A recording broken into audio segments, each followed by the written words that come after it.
Hello retro fans, welcome to another episode of C64 Customs, and this time is not that much about customizing things. It is more like keeping existing things well up to date, so to say, because we have received a huge update of the Ultimate64 firmware, and today I'm really interested in to have a look at the new features.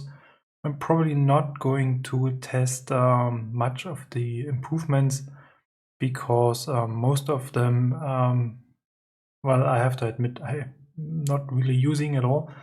So that's probably more for the development side or something like this.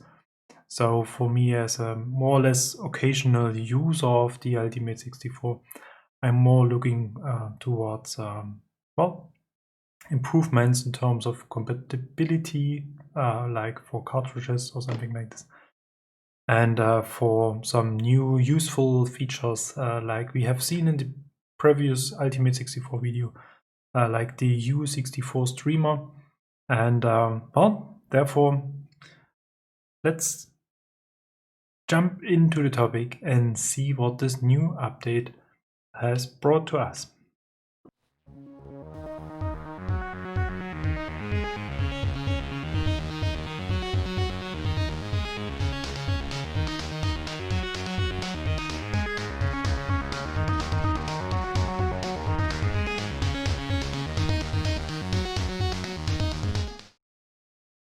So, and as usual, I have prepared something already. So the Ultimate64 is waiting impatiently on my desk already, and I have copied the required files to my Ultimate 2 Plus USB stick that came with the Ultimate 2 Plus, obviously.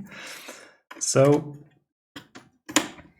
let's see how we can have access to this new stuff. And well, this looks a bit huge, which is quite surprising. So it looks a bit better.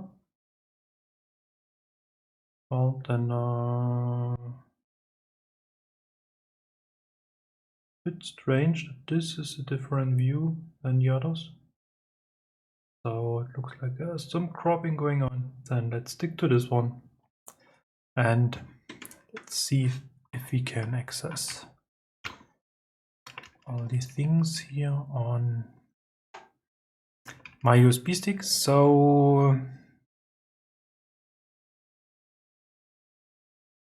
as you can see, there's a lot of stuff going on my USB stick. And the last time we were working with update 1.34, and today we are talking about the update 1.37. So let's run the update.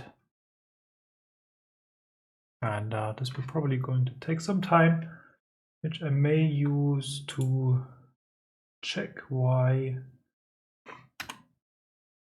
my picture is a bit screwed.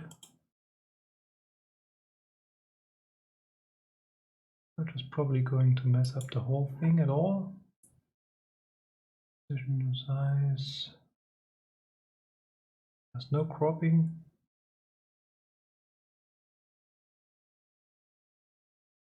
That's really strange.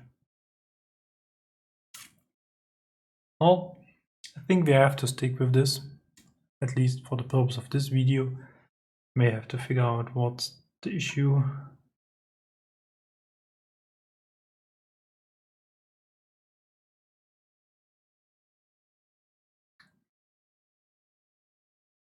It's still a little bit of a challenge that the Ultimate64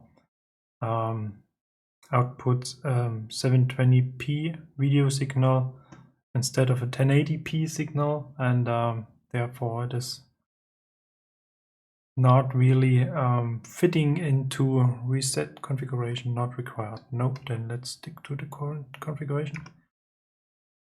Turning off machine in 5 seconds. Yeah, then this resolution won't fit to the other resolutions used by the FrameMeister, for example, or my video cameras, and therefore I have to switch forward and back between different configurations. And this time I was going to avoid this, and I'm using this HDMI processing feature of the FrameMeister, and it looks like this isn't really working very well.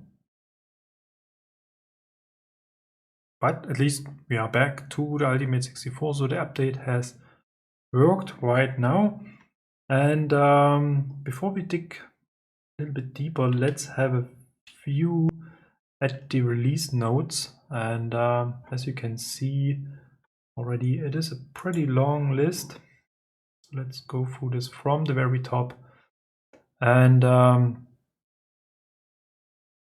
very first thing mentioned here is exFAT support.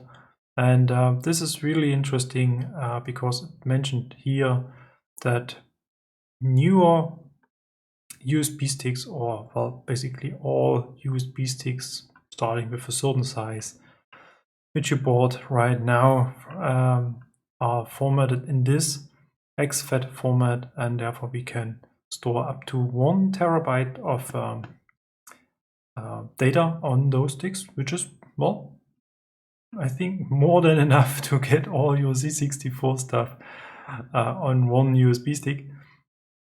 And then, so therefore you do not have to reformat your USB sticks anymore. You can use them right away. And the next thing, as I've mentioned at the beginning, cartridge port compatibility improvement. This is very interesting. I have a couple of cartridges on hand which I'd like to test. And well, let's see whether we can find something. Hyperspeed file system access through UCI. So what the heck is UCI? It stands for Ultimate Control, Ultimate Command Interface. And this is something that has been, I think, introduced for the 1541 Ultimate 2 series already, or maybe for the first one as well. And what can we use it for? Basically, it is a virtual file system that you can access through a certain driver, which requires an updated kernel. This kernel is included in this update, and we were going to have a look at this. If you're interested in a more in-depth explanation how to set this up, then I recommend to watch the newest, most recent video of the Highlander. He went through this step by step, and you can follow it and set this up. I will try to get this running without that much explanation, because I want to test something related to the next part. Extended CBM file system support means that all D64, D71, D81 and DNP images can now be created and are fully writable. So in the past, we had some issues using the 81 images on the Ultimate64, and this was indeed something I was not very happy about it, because there are a lot of very interesting game releases on the 81 images. And this has been a very, let's say, powerful advantage of the SD to IC devices, because they are able to handle the 81 images. And even the Pi 1541 came quite quickly to a level that we were able to run the 81 images on with let's say, almost full disk drive emulation. Well, yeah. And therefore, we had a chance to use, for example, Jiffy DOS as a floppy speeder in conjunction with D81 images, and load those D81 releases much more quicker than a common, let's say, D64 disk release or a non-accelerated D81 image. And I'd like to have a look at this one. Let's see if we can check this. And here it is mentioned that in combination with the hyperspeed kernel driver, this is already very useful even without hardware emulation of the drives. So as long as those releases are not using a very specific loader, so to say, if they use simply kernel routines, then we will have some advantage out of this. And I think this will work for most of those already mentioned releases, because the SD to IC device is not a full emulation of the hardware, but most of those games, or well, I tend to say almost all of them, were running on the SD to IC device. So this is probably going to work as well. Then we have REL file support has been added, and I have to admit I have not really a clear understanding what it is and how we can use this and for what we can use this. So that's probably something I have to dig into. And then we have block access, so we can access blocks of the disk directly.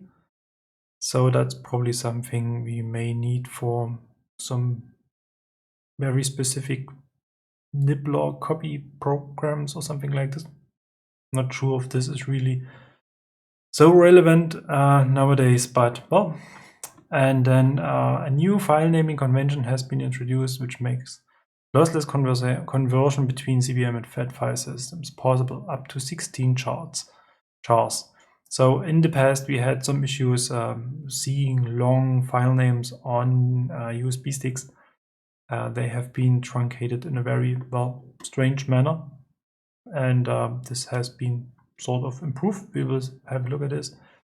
The F5 menu, task menu, had grown into an unorganized mess. I think I mentioned this in the previous video that this configuration menu is almost unhandleable. It is really just confusing. So this has now been restructured and categorized, so it has become a lot easier to find the item, and this thus triggered to use. So this is really very interesting. Let's see if we can check this as well. In addition to support USB disk, an additional RAM disk has added. This is very useful for storing temporary disk images, updater files, and so on.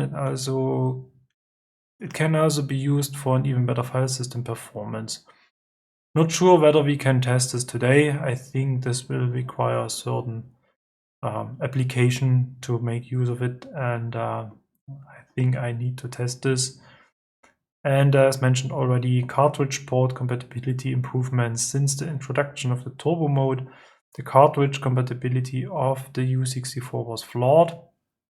Well, interestingly, most of the cartridges I have tested were working. I think there was just one or two which made some troubles.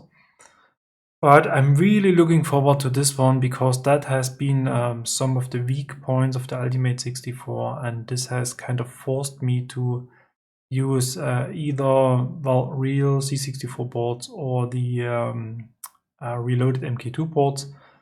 I'm not saying that this is a bad thing, so I really like to use reloaded boards. That's not the issue, but it is quite nice to have one system you can use for almost everything, especially for people who are using the Ultimate64 as the only 64 they have, and it is really good to see some improvements here. I will dig into this a little bit deeper. Maybe I will create a new episode about this topic, because I have a couple of things in mind I was working on about a year ago, and let's see if I can pick up this, and maybe we can see something improved on this side. And then additional analog video modes can be used to run PAL software on analog monitors or run 60 Hz software on PLA only screens. I'm not really sure what this means, but we will check this. In addition to this, the cyan color was adjusted in the analog signal, it was too green. So I rarely use the analog signal of the Ultimate64, so therefore we may have a look if we can see a difference. So basically it shouldn't be a problem at all. And then we have some ACIA improvements, fix the problem that occurs when an NMI interrupt is missed. In addition, the DCD and DSR lines can now generate interrupts like on a real 6551. The modem emulation supports pulsing these lines when an incoming connection occurs. Well, I really have to admit, I have never used this, nor I really know what this means exactly. So, well, it's probably nice that this has been implemented, but that hasn't played a big role in my U64 life so far. The list of bug fixes is too long to describe here.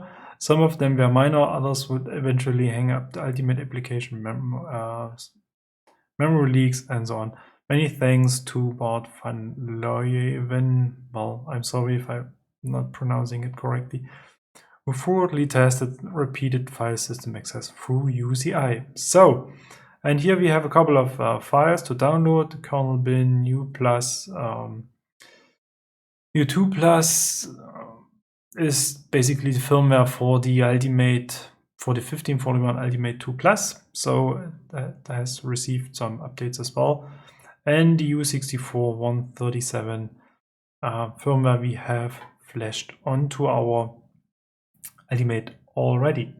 So then let's jump back to the Ultimate and see what we can do with this new stuff. So the very first thing, let's have a look at, oh, there's a RAM disk already, at the F5 menu.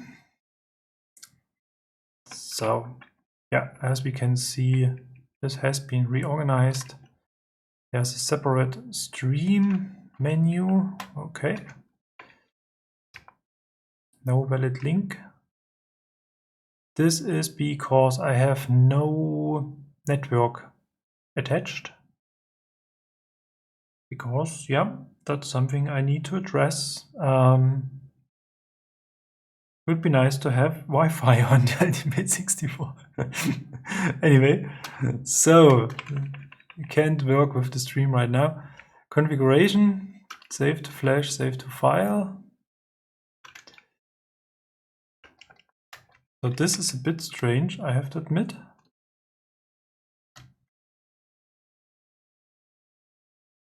It looks like there are more items on the menu than we can see. That's strange. I was wondering here already. But, well.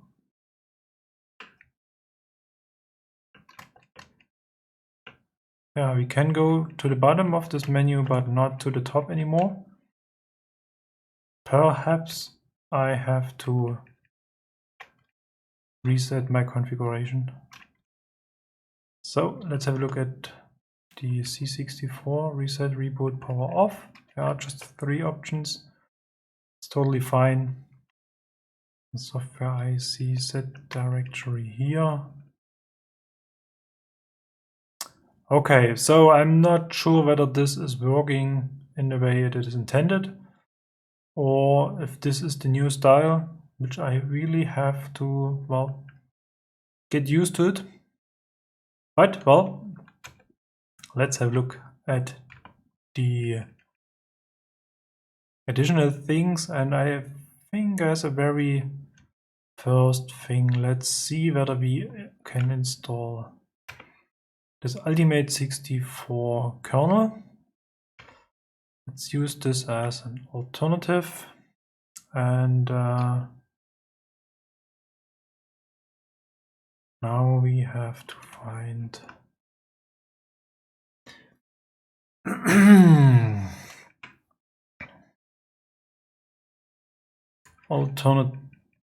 alternate kernel has been set to alternate kernel already. Okay, so this looks quite okay. I'm still a bit confused that we can't see the whole image. That's really strange. So really have to check whether we can fix this quickly. Here we go. That's much better. Still missing a bit on the left side, but probably going to be okay.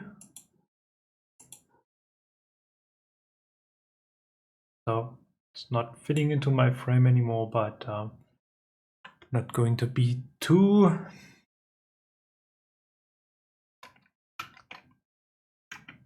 so. Okay, then this has been set to alternative already, or alternate already. Then oh, I pressed F6 accidentally, and we got a lot of things. I've never seen this before, so interesting. This looks like some kind of a system log file or so.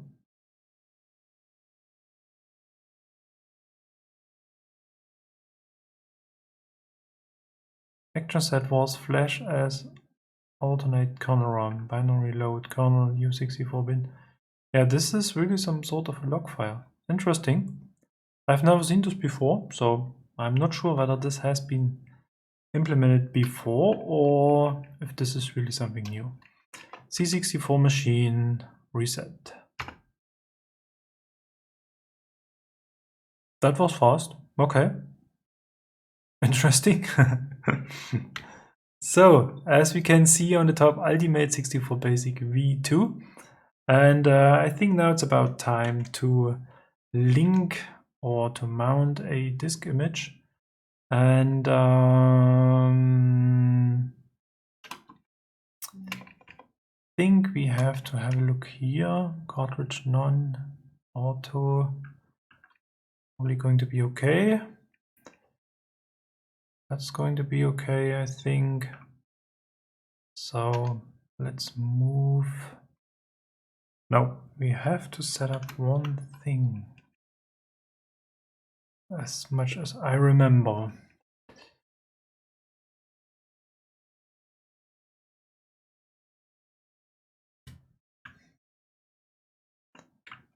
That's not what I'm looking for.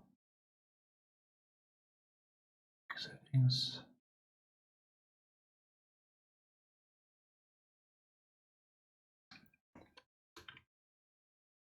We have to set up the drive number. Ah, here we go. So I like to have this on. So he was talking about plus and minus for changing values. I'd like to set this to 8. And I think we have to enable this. So and let's go out of this, and then I think we have to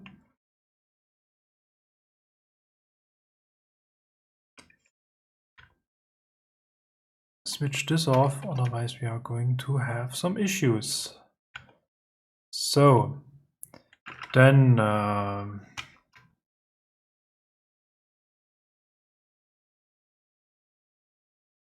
we should see some response. So probably because we haven't mounted something. Let's see whether we can recover this. And the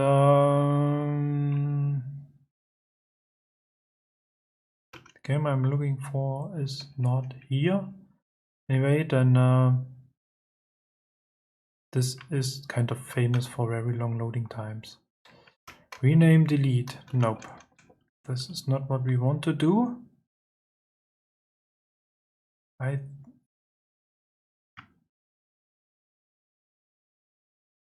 like to mount this. Interesting. So then let's see whether we can find a different disk image.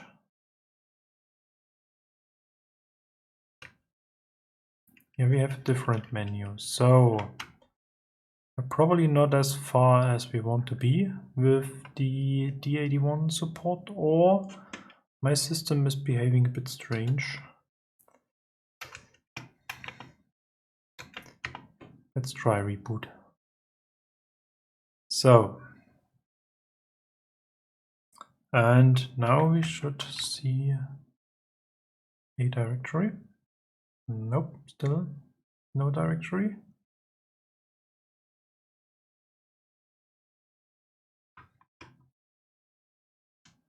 So, a bit strange. So far I see settings enabled. 8.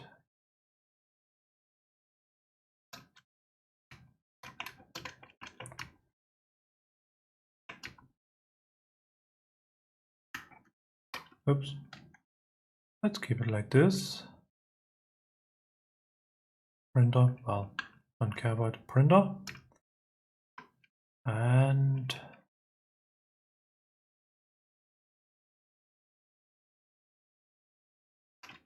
user interface settings. I think we have to enable one thing, which is related to this how was it called?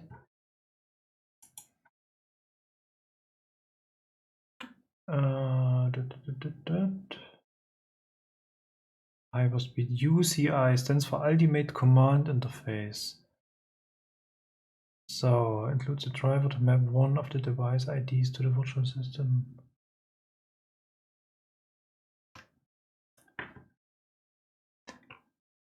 So we have to find this UCI Ultimate Command Interface.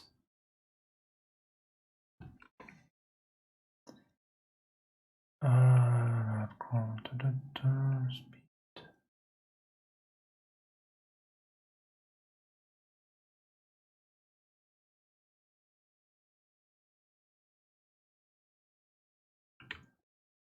Not in here.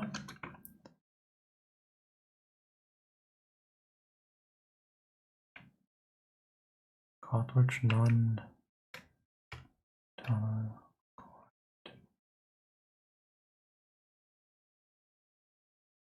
Alternate kernel. This has worked. This is disabled. This is disabled. Command interface. Here we go. Oh, we have got different versions. Well, then let's go for this one. And we see the reaction on the basic screen. So, just to be on the safe side, let's reboot the machine. And not expecting that much changes here. So I have no idea how we mount the D81 images. So this is a bit confusing, but then let's try this with this one as well. Mount disk. I see.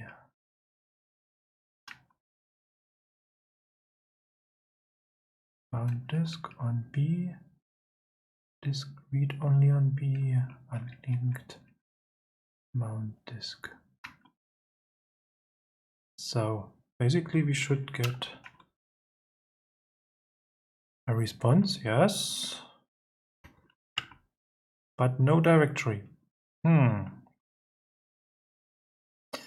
So, well then let's try something else. If we go into this,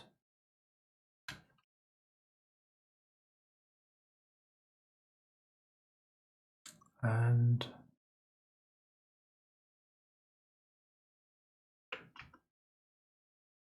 the directory here.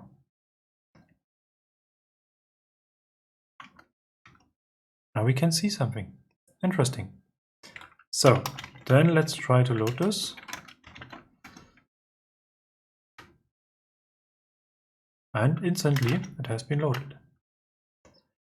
Now let's try to run this.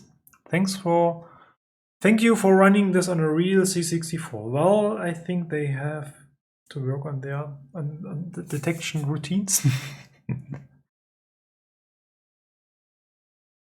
And I think we should have some sound as well.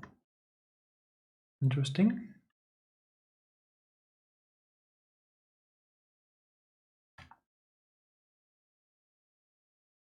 This surprised me a bit.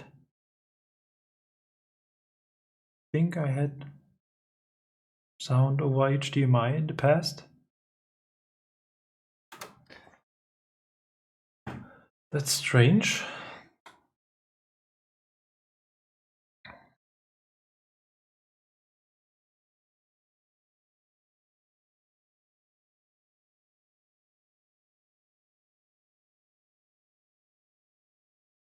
So we have basically the Ultimate64 is playing some sound because we can see that there is some color change of the LED mode.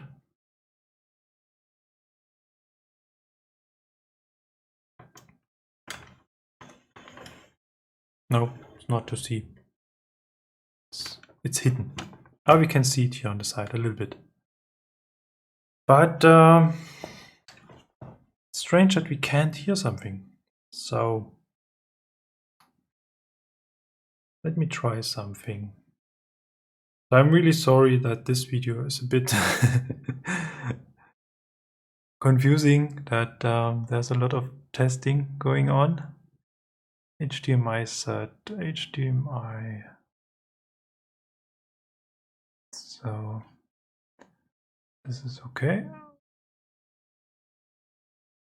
Output mode. Nope, not going to do this.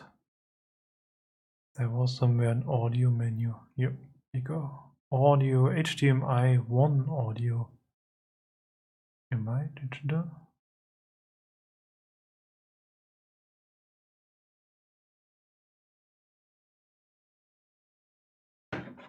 Let me test something. What if HDMI 1 audio?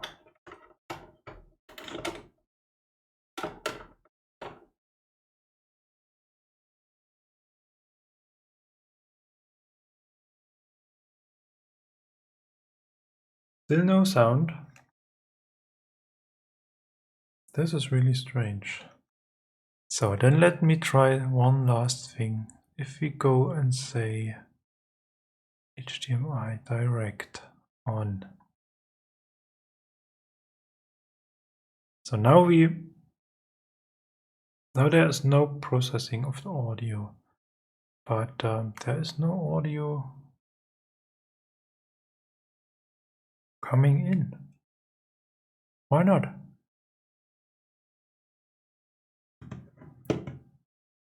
Why not?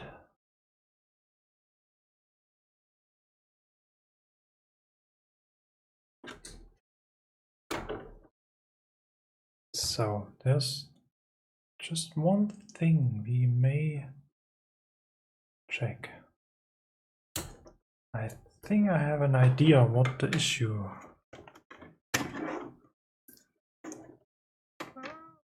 might be. So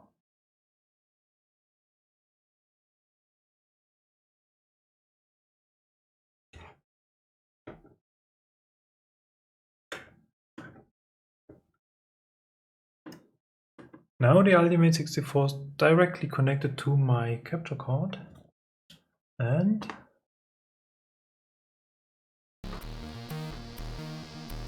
we got some audio.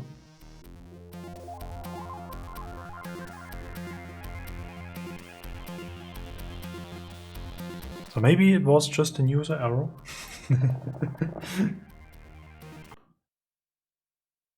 So let me check.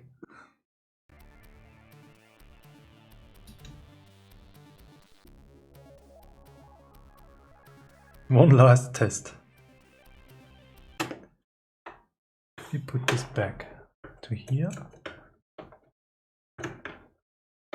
and this to here.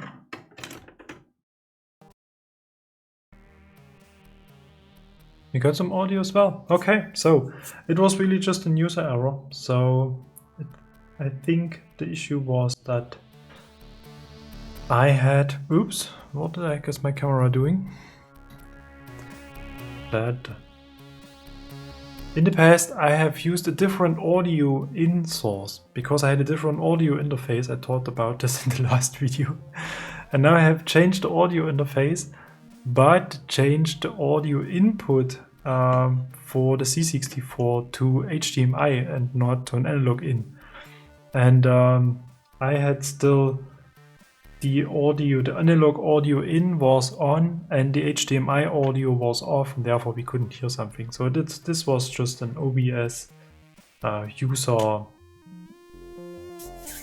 mistake from my side. Anyway, so back to our main thing we were working on. So basically we got a D64 image running in this I forgot the name, I'm so sorry. In this hyperspeed file system access thingy. But basically I was interested in to get this running on a D81 image. So let's see if we trying to do the same. Now we can jump into this and then we press menu and we say software IC set directory here. And then let's just reset the C64.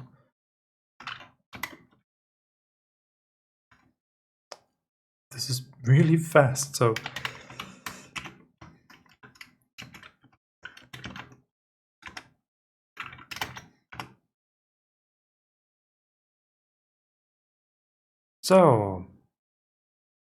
one.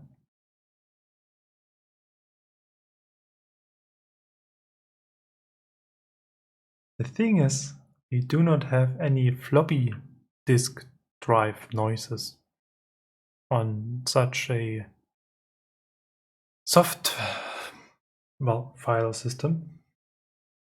But to me, looks like it's not working.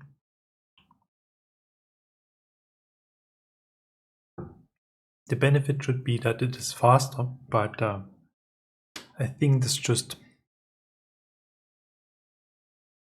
got stuck. But let's test another one.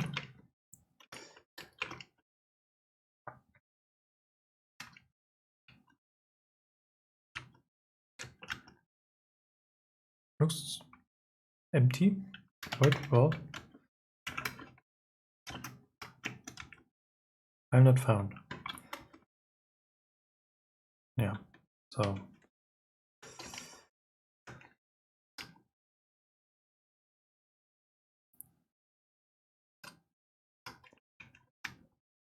set directory here. What is reset?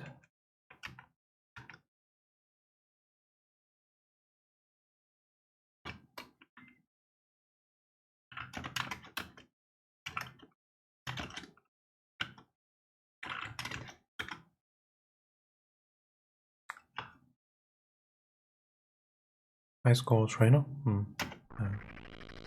I don't mind. So music is working.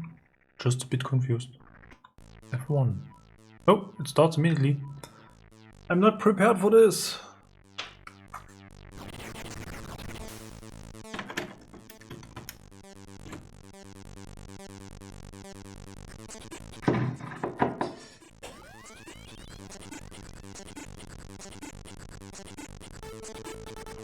Oops.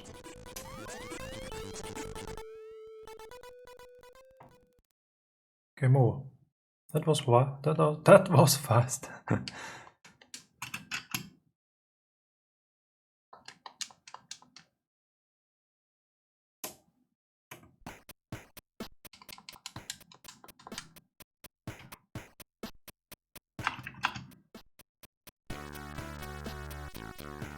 So maybe it is a bit confused that I attach this a bit later.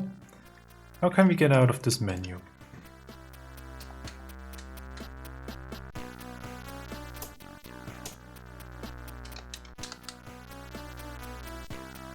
Nope, nothing is working. Then, well, let's go. So it is a bit confused by my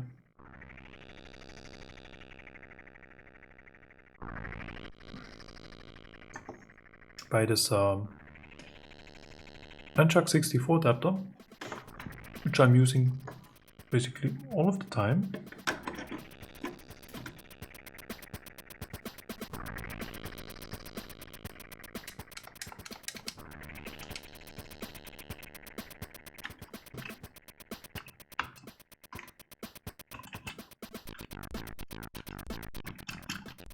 That's strange. That's really strange. I think this has worked in the past. Oops. Here we go again. Well then, I think we're going to need a real joystick.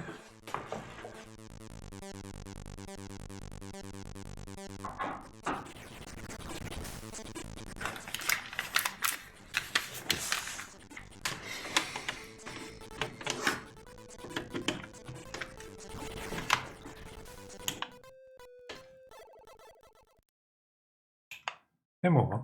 Okay.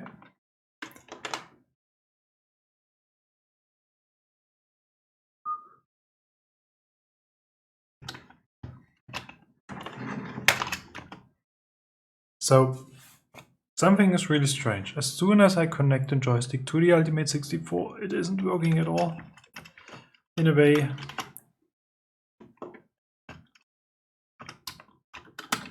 I think we crashed it.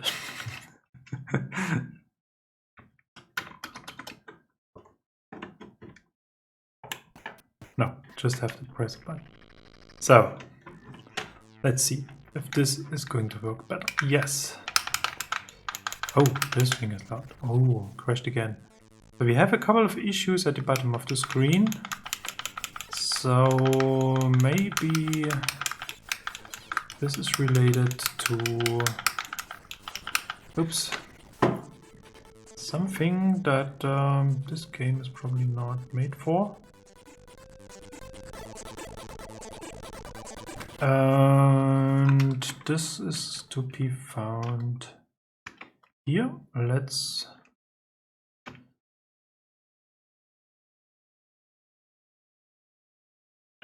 disable the turbo. Save changes.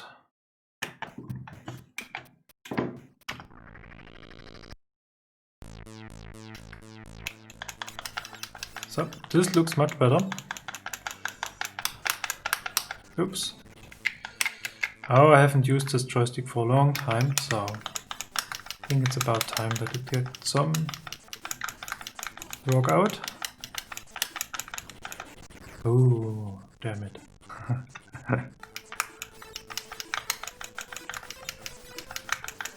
So, as we can see, some of the D81 images are working, not all of them.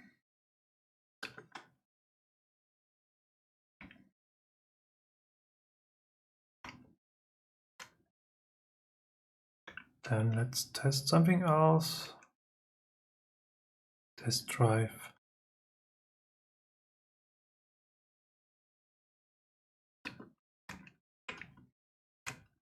That directory here.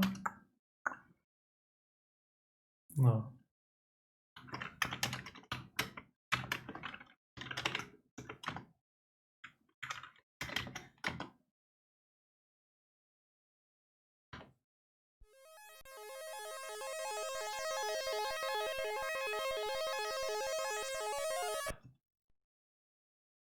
Drive error. Okay, that's interesting.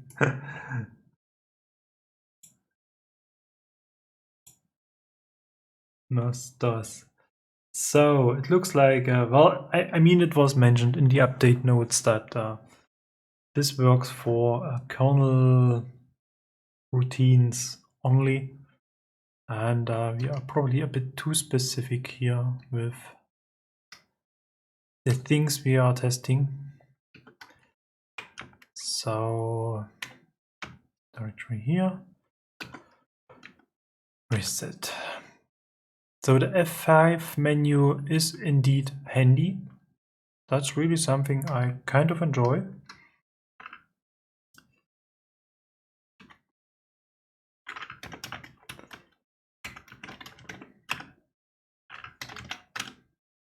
And I think this new hyperspeed feature is really something that has potential. It is not working for so many releases we have seen so far.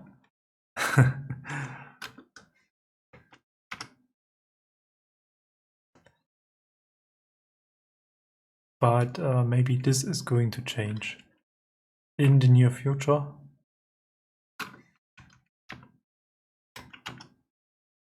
Or maybe I'm doing something wrong, so if you have any idea, then feel free to put this into standard load, turbo load. Then let's go for standard load. This sounds like a kernel routine.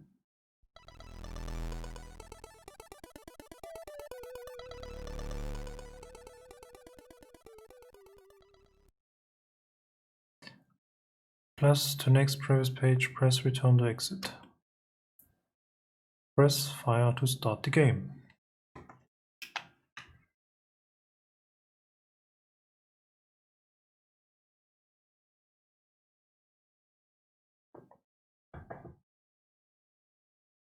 So, it is doing something.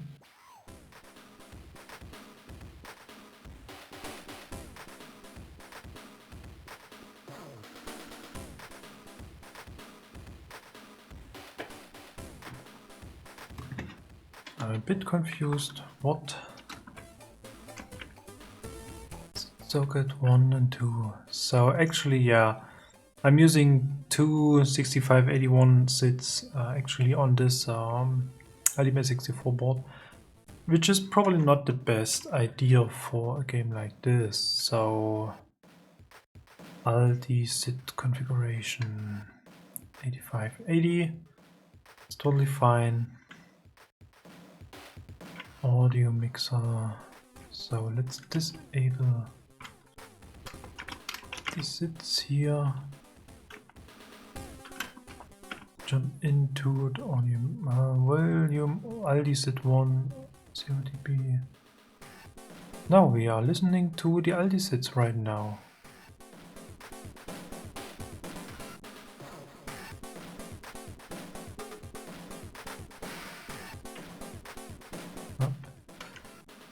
Aldi SID configuration. Then, well, maybe that's an old game.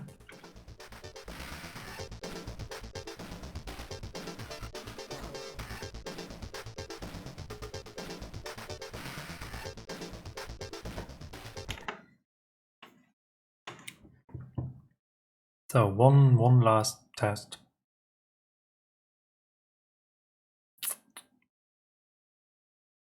So one thing that's really cool is that we are able to use some of the D81 images. And as we can see, especially this game, it is working.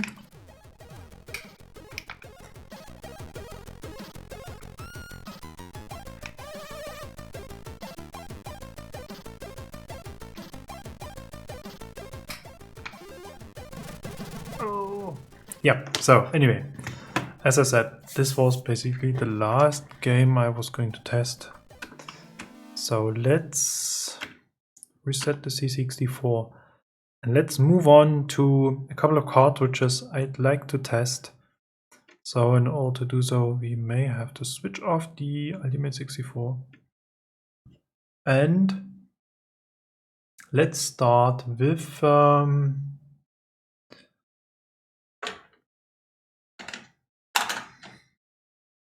Super Mario Bros. 64.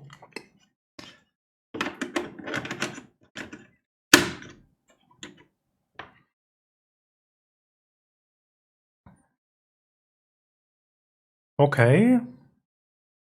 Yep, we switched off cartridge. And cartridge. none, cartridge preference, auto. So, and the next thing I'd like to do is U64 specific settings,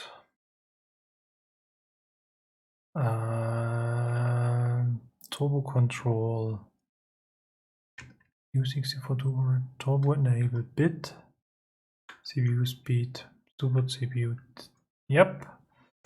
And one last thing, LD-SID configuration.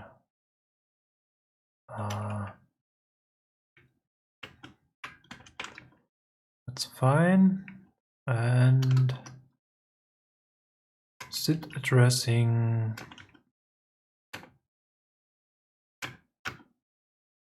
I think it was running on D44. 404. Oh, that's the SID socket.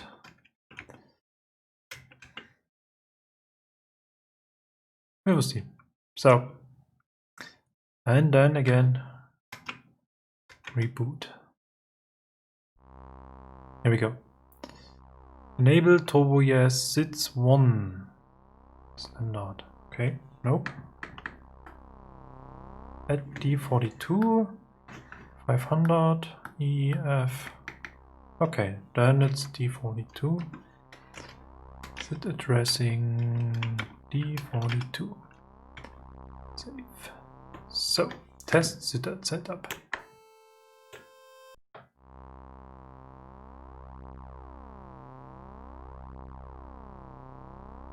I got music on one channel.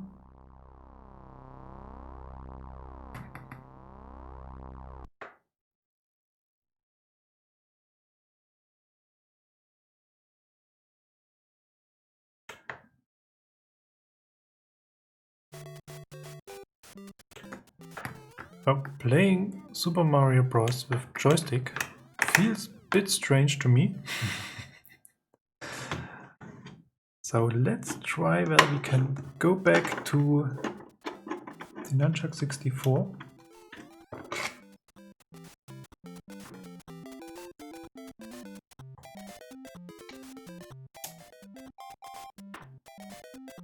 No, it is not working. That's really, really strange.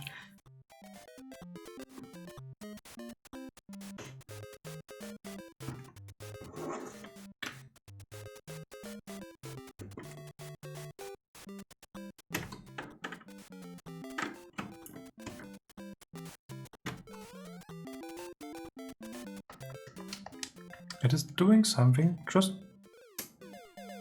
very short.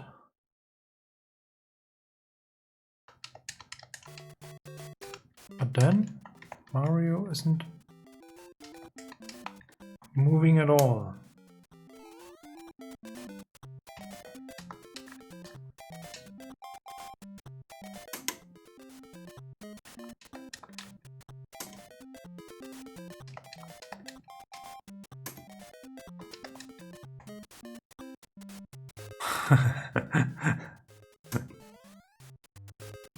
He's doing a short jump, then that's all he is able to do. So this is really strange. That's really something I have to check, because this is new. Can't remember that this was an issue in the past. So as we can see, the joystick is working, but the Nunchuck 64 not. And well, we are not going to play Super Mario all of the time anyway. And it really feels strange with a joystick, I have to say. Oh, then let's move on to the next one. As we have seen, this one is working. Then Super Taxon. Replica.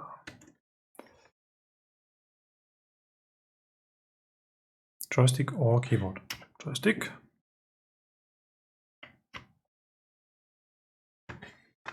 Select one or two players. One. Ah, so it looks like this game isn't really happy about the turbo mode.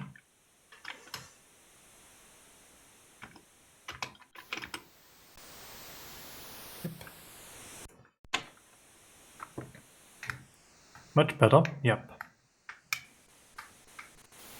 Oops.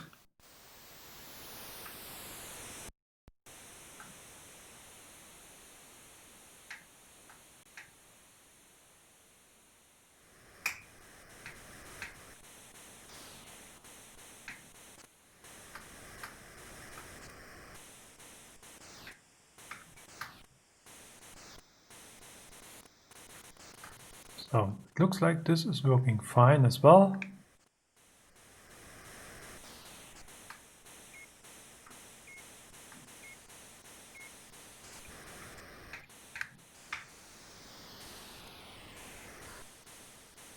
No problems here. Tunnel in.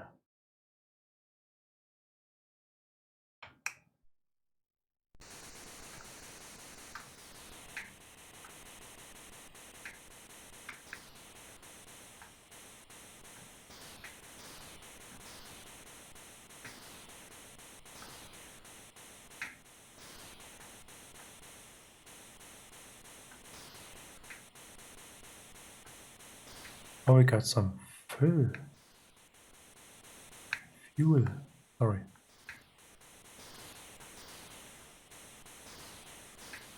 So we may have to...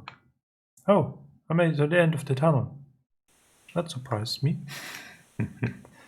Okay, so Super Saxon is working, and the main reason why I'm testing this is that this cartridge is using a special, I think, bank switching mode, and especially for PLA rebuilds on standard C64s, this can be a problem. So let's move on to the next one.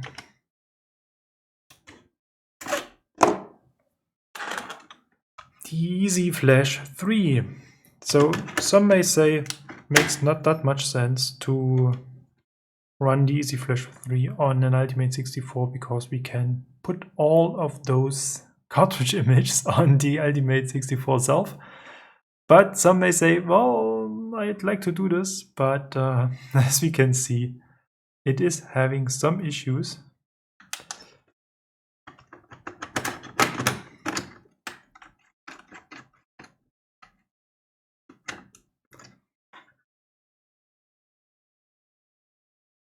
No, it is not working.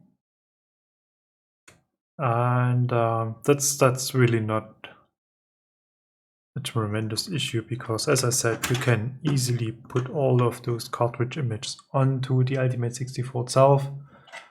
Then I have this mini flash.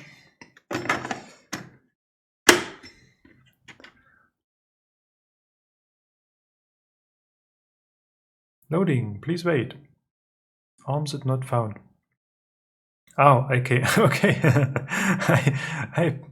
I have the ARMZIT configuration tool onto this mini flash because I was testing ARMZIT configurations and I needed this a lot without accessing a disk drive or something like this. That's interesting. I haven't expected this. But as we can see, it is working, so that's quite nice as well.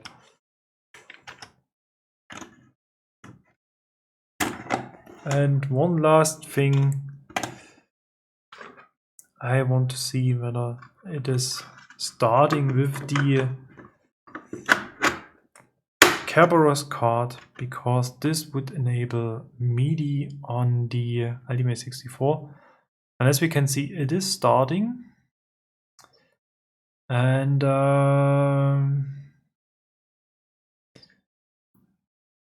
MIDI test, Kerberos hardware test.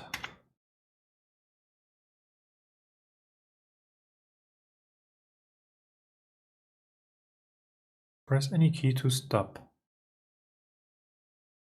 So how do we know whether this is working or not? Flash ID 100, MIDI IRQ 100, arrow sum count 00000, so that's probably good. Configuration, mirror MIDI into through, cartridge, disk drive number 910, auto start, save, back.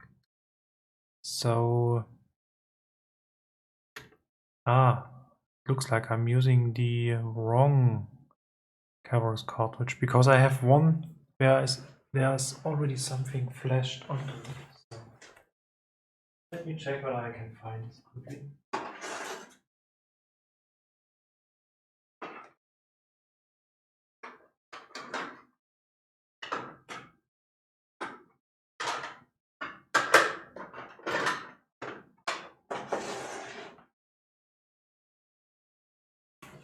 So let's test the other one.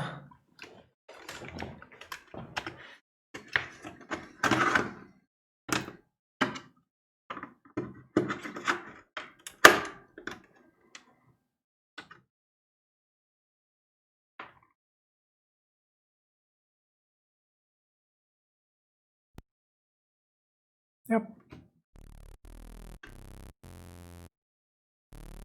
So the Kerberos cartridge is working, and this is indeed very nice because now we can use the Ultimate64 as a, well, let's say synthesizer. Can feed in some MIDI and we can, it's a bit dusty, use programs like, for example, the synth card, which has been flashed onto the Kerberos cartridge in auto start mode already, and therefore we do not need even a monitor or something like this. It is working as soon as we switch this one on. So basically that's all I have on my list for today. So I hope it was not too confusing. It's a bit long, but well, it's a lot of things to test, and I will investigate the issue with the Nunchuck 64 adapter, why this isn't working. So that's very interesting issue, and I will spend some more time figuring out how we can use D81 images which are not using kernel load routines. And yeah, that's basically all I had in mind for today. As usual, thank you very much for watching. I'm looking forward to your comments, and if you have any questions or any ideas, suggestions, whatever, feel free to use the comment section. And thanks for watching, and see you for the next video, well, anytime soon. Bye.